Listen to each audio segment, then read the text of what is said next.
ایک شخص تھے، وہ کسی سفر میں تھے، تو انہوں نے ایک بستی کو دیکھا، ایک گاؤں کو دیکھا، اس کی ساری چھتیں گری ہوئی تھیں، یعنی برباد ہوا تھا، کوئی کسی سیلاب کی وجہ سے، آندھی طوفان کی وجہ سے، بہرحال وہ گاؤں تباہ تھا۔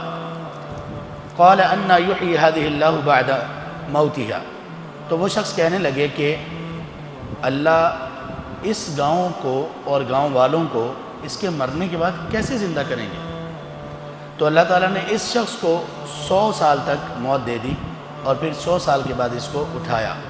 قال کم لبثت، پھر کہا کہ کتنی مدت آپ یہاں پہ رکے ہو؟ اس بستی کے سامنے تھا وہ شخص، اور دل میں یہ خیال آیا یا زبان سے کہا کہ یہ بستی جو ہلاک ہے اور اس کی چھتیں گری ہوئی ہیں، بالکل ویران ہیں، دیواریں گری ہوئی ہیں، افراد بھی یہاں پر نہیں ہیں، سب مر کھپ گئے، تو ان لوگوں کو اللہ زندہ کیسے کریں گے؟ اللہ نے وہیں پر اس شخص کو سلا دیا، موت دے دی، 100 سال بعد اس کو زندہ کیا۔ پھر کہا یہ بتاؤ کہ کتنی دیر یہاں ٹھہرے ہو؟ تو وہ کہنے لگا اے اللہ، ایک دن یا دن کا کچھ حصہ۔ قال بل لبثت 100 عام، تو اللہ نے فرمایا بلکہ تم تو 100 سال یہاں پر ٹھہرے ہو، رکے ہو، اور دیکھو تم اپنے کھانے کو اور اپنے پینے کو، وہ خراب نہیں ہوا۔ اپنے کھانے اور پینے کو دیکھو کہ وہ خراب نہیں ہوا۔ اب اللہ کے اس میں معجزہ کیا تھا؟ پہلا معجزہ، اللہ نے 100 سال اس کو موت دی اور زندہ کر دیا، پہلا معجزہ۔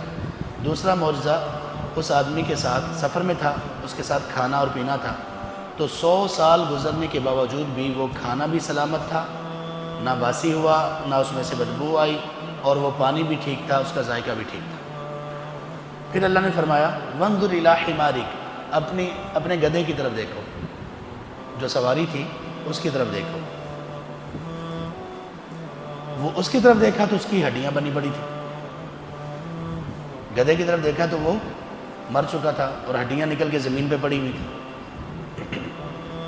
وَلِنَجْعَلَكَ آیَةً لِلنَّاسِ، اللہ کہتے ہیں کہ ہم آپ کو یہ اس لیے ہے تاکہ ہم آپ کو لوگوں کے لیے ایک معجزہ، ایک نشانی بنا دیں۔ اور آپ دیکھو ہڈیوں کو، وہ جو گدھے کی ہڈیاں تھیں ان کو دیکھو، کیف ننشزھا، کیسے ہم انہیں اکٹھا کرتے ہیں، کیسے ان کو جوڑتے ہیں، پھر کس طرح ہم ان ہڈیوں کے اوپر گوشت چڑھاتے ہیں۔ تو جب اس شخص کے لیے یہ واضح ہو گیا تو اس نے کہا کہ اب میں جان گیا ہوں کہ اللہ تبارک و تعالیٰ ہر چیز پر قادر ہے۔ وہ جو گدھے کی ہڈیاں پڑی تھیں، اللہ نے کہا کہ دیکھتے رہو، وہ ہڈیاں آپس میں جڑی اور ان کے اوپر گوشت آیا، ان کے دیکھتے ہی دیکھتے، اور وہ گدھا زندہ ہو گیا۔ تو اللہ نے فرمایا ایسے میں لوگوں کو زندہ کروں گا۔